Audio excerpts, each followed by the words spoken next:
It was Bean. Go away, Bean. Bean nodded but didn't leave. Instead, he looked at his shoes. Ender almost yelled at him, cursed at him, screamed at him to leave. Instead, he noticed how very tired Bean looked.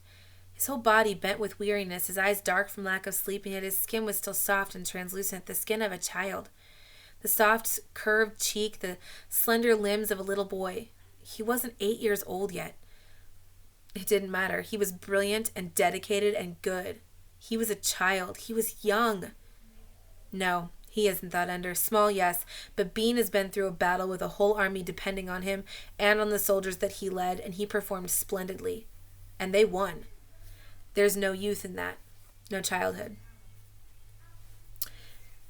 Taking Ender's silence and softening expression as a permission to stay, Bean took another step into the room.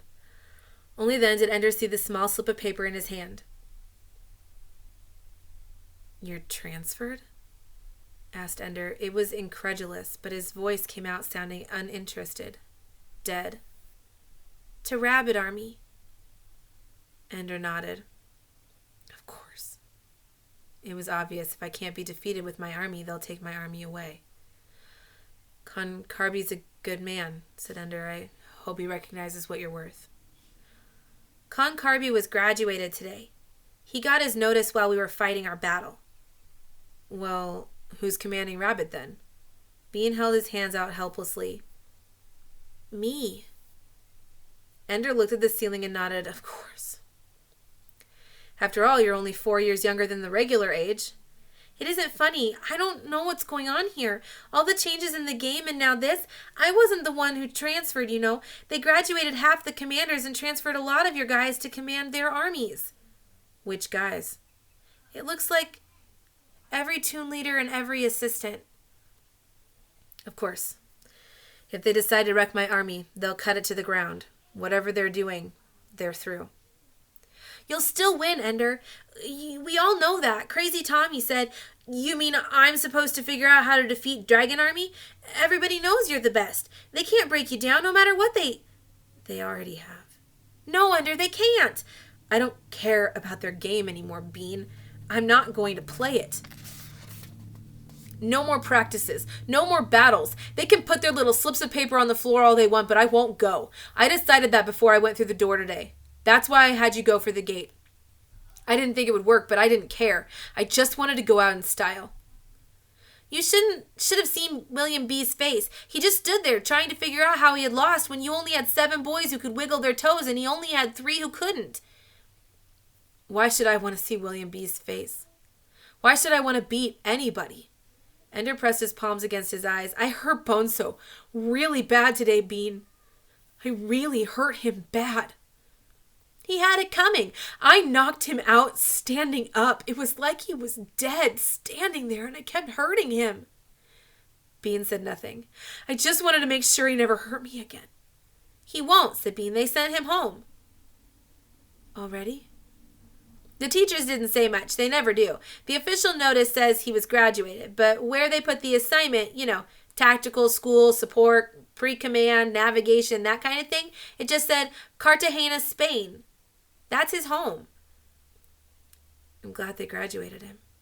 "Hell, Ender, we're just glad he's gone. If we'd known what he was doing to you, we would have killed him on the spot. Was it true that he had a whole bunch of guys gang up on you?" "No. It was just him and me. He fought with honor. If it weren't for his honor, he and the others would have beaten me together. They might have killed me then. His sense of honor saved my life. I didn't fight with honor." Ender added, "I fought to win." Bean laughed. "And you did! Kicked him right out of orbit!" A knock on the door. Before Ender could answer, the door opened. Ender had been expecting more of his soldiers. Instead, it was Major Anderson. And behind him, Colonel Graff. "Ender Wiggin," said Graff. Ender got to his feet. "Yes, sir." "Your display of temper in the battle room today was insubordinate and is not to be repeated." "Yes, sir," said Ender. Bean was still feeling insubordinate, and he didn't think Ender deserved the rebuke. "I think it's about time somebody told the teacher how we felt about what you've been doing." The adults ignored him. Anderson handed Ender a sheet of paper, a full-size sheet, not one of the little slips of paper that served for internal orders within the battle school. It was a full-fledged set of orders. Bean knew what it meant. Ender was being transferred out of school. Graduated? Asked Bean. Ender nodded. What took them so long? You're only 2 or 3 years early. You've already learned how to walk and talk and dress yourself. What will they have to teach you? Ender shook his head. Well, all I know is the game's over. He folded up the paper. None too soon. Can I tell my army? There isn't time, said Graf. Your shuttle leaves in 20 minutes. Besides, it's better not to talk to them after you get your orders. It makes it easier. For them or for you?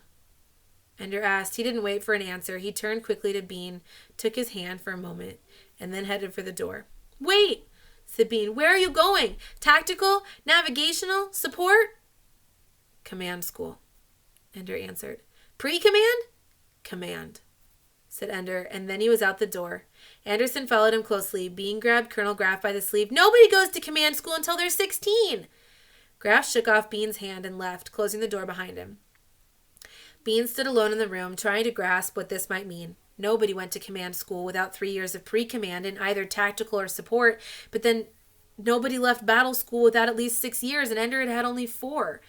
The system is breaking up, no doubt about it. Either somebody at the top is going crazy or something's gone wrong with the war, the real war, the bugger war. Why else would they break down the training system like this, wreck the game the way they did? Why else would they put a little kid like me in command of an army? Bean wondered about it all the way back down to the corridor to his own bed. The lights went out just as he reached his bunk. He undressed in darkness, fumbling to put his clothing in a locker he couldn't see. He felt terrible. At first he thought he felt bad because he was afraid of leading an army, but it wasn't true. He knew he'd make a good commander. He felt himself wanting to cry. He hadn't cried since the first few days of homesickness after he got here. He tried to put a name on the feeling that put a lump in his throat and made him sob silently, however much he tried to hold it down. He bit down on his hand to stop the feeling, to replace it with pain. It didn't help. He would never see Ender again. Once he named the feeling, he could control it. He lay back and forced himself to go through the relaxing routine until he didn't feel like crying anymore. Then he drifted off to sleep. His hand was near his mouth. It lay on his pillow, hesitantly, as if Bean couldn't decide whether to bite his nails or suck on his fingertips. His forehead was creased and furrowed. His breathing was quick and light. He was a soldier, and if anyone had asked him what he wanted to be when he grew up, he wouldn't have known what they meant. When he was crossing into the shuttle, Ender noticed for the first time that the insignia on Major Anderson's uniform had changed. Yes, he's a colonel now, said Graf. In fact, Major Anderson has been placed in command of the battle school as of this afternoon. I have been reassigned to other duties. Ender did not ask him what they were. Graf strapped himself into a seat across the aisle from him. There was only one other passenger, a quiet man in civilian clothes, who was introduced as General Pace. Pace was carrying a briefcase, but Graf carried no more luggage than Ender did. Somehow, that was comforting to Ender, that Graf also came away empty-handed. Ender spoke only once on the voyage home. Why are we going home? He asked. I thought commander school was in the asteroid somewhere. It is, said Graf, but the battle school has no facilities for docking long-range ships, so you get a short landside leave. Ender wanted to ask if that meant he would see his family, but suddenly at the thought that it might be possible, he was afraid, and so he didn't ask. Just closed his eyes and tried to sleep. Behind him, General Pace was studying him. For what purpose, Ender could not guess. It was a hot summer afternoon in Florida when they landed. Ender had been so long without sunlight that the light nearly blinded him. He squinted and sneezed and wanted to get back indoors. Everything was far away and flat. The ground, lacking the upward curve of battle school floors, seemed instead to fall away, so that on the level ground, Ender felt as though he were on a pinnacle. The pull of real gravity felt different, and he scuffed his feet when he walked. He hated it. He wanted to go back home, back to the battle school, the only place in the universe where he belonged. Arrested? Well, it's a natural thought. General Pace is the head of the military police. There was a death in the battle school. They didn't tell me whether Colonel Graf was being promoted or court-martialed, just transferred with orders to report to the pole march. Is that a good sign or bad? Who knows? On the one hand, Ender Wiggin not only survived, he passed a threshold. He graduated in dazzlingly good shape. You have to give old Graf credit for that. On the other hand, there's the fourth passenger on the shuttle. The one traveling in a bag. Only the second death in the history of the school. At least it wasn't a suicide this time. How is murder better, Major Umbu? It wasn't murder, Colonel. We have it on video from 2 angles. No one can blame Ender. But they might blame Graf. After all this is over, the civilians can rake over our files and decide what was right and what was not. Give us medals where they think we were right. Take away our pensions and put us in jail where they decide we were wrong. At least they had the good sense not to tell Ender that the boy died. It's the second time, too. They didn't tell him about Stilson either. The kid is scary. Ender Wiggin isn't a killer. He just wins, thoroughly. If anybody's going to be scared, let it be the buggers. Makes you almost feel sorry for them, knowing Ender's going to be coming after them. The only one I feel sorry for is Ender, but not sorry enough to suggest they ought to let him up on him. I just got access to the material that Graf's been getting all the time, about fleet movements, that sort of thing. I used to sleep easy at night. Time's getting short. I shouldn't have mentioned it. I can't tell you secured information. I know. Let's leave it at this.